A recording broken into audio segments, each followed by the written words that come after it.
Gina Rodriguez and Damon Wayans Jr. have a new rom-com on Netflix called Players, where she plays a wingman for her three male friends as they traipse around New York, manipulating people to have one night stands with them. And it goes swimmingly for them for the longest time until she falls for a writer she believes is out of her league. Now, I don't think this movie works for a few reasons. One, rom-coms are so archaic when they're using this old formula of, I got to be saved by love, saved in this relationship, that old Disney-fied Cinderella knight in shining armor stick where a woman has to be saved. There's this knight in shining armor. There's this soulmate out there that's going to change my life for the better. That archaic way of rom-coms doesn't work, and that's probably why they don't profit the way they did in the 90s and even in the 2000s, because I think audiences are just tired of that way of thinking love has to be, in my opinion. This also doesn't work because it's really cringe to manipulate people into sleeping with you.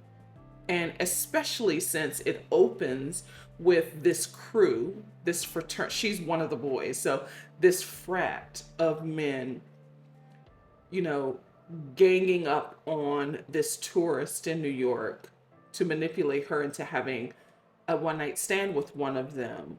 It's very cringe. Now, they try to justify this in the dialogue by contending that everybody's in on it and that women want to be manipulated in this way, and that's why the fantasy in Vegas is so popular, because people are okay with this style of manipulation. Online, when you're dating, nobody's themselves, so they justify what they're doing with that in the beginning, and it really doesn't work. Eventually the tables turn because now she has fallen for someone she believes she's not good enough for, because he is a Pulitzer Prize finalist. She's a writer, but she hasn't had anything important or serious or substantive published. She works for a dying news organization and is in jeopardy of losing her job. And so she has to play the woman, pretend to be the woman, or create herself into this facade because she thinks she has to be the woman he deserves. Flat on his face, just terrible. And so she goes through the motions of pretending to be the woman he deserves and that he wants, until she falls flat on her face and realizes that one of her friends, that they've loved each other all along. I mean, this is written bad. It's very archaic. It's not comedic in any way. It's just problematic, really.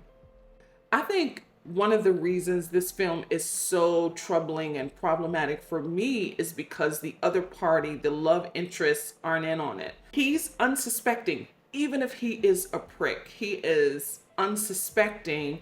He doesn't know he's being played, and it felt very lopsided. Films like How to Lose a Guy in 10 Days and Think Like a Man, and even Two Can Play That Game. I think those films work because everybody's in on it. The guys are in on it, the girls are in on it, and so it has more balance, even though both sides are playing each other.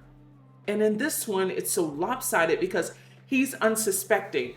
Even though he is a prick, he's unsuspecting, and so it felt very lopsided in that way and problematic in the worst way.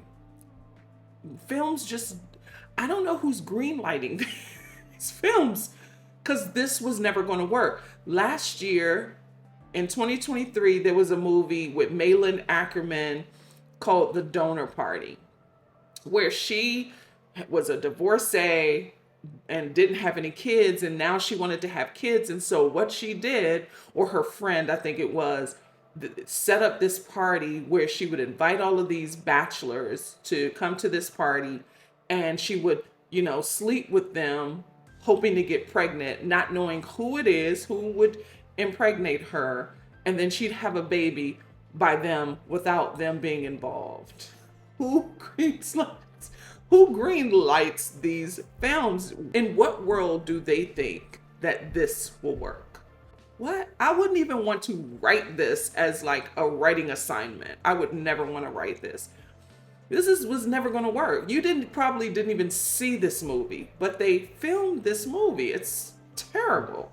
But anyway, I mean, I should tell myself to stop even going to see these films, these rom-coms, because I already know they're not going to work. I can just tell from the log line it's not going to work. And then you see the trailer and it confirms what I already suspected. It's not going to work. The film isn't good. At any rate, Players is currently streaming on Netflix.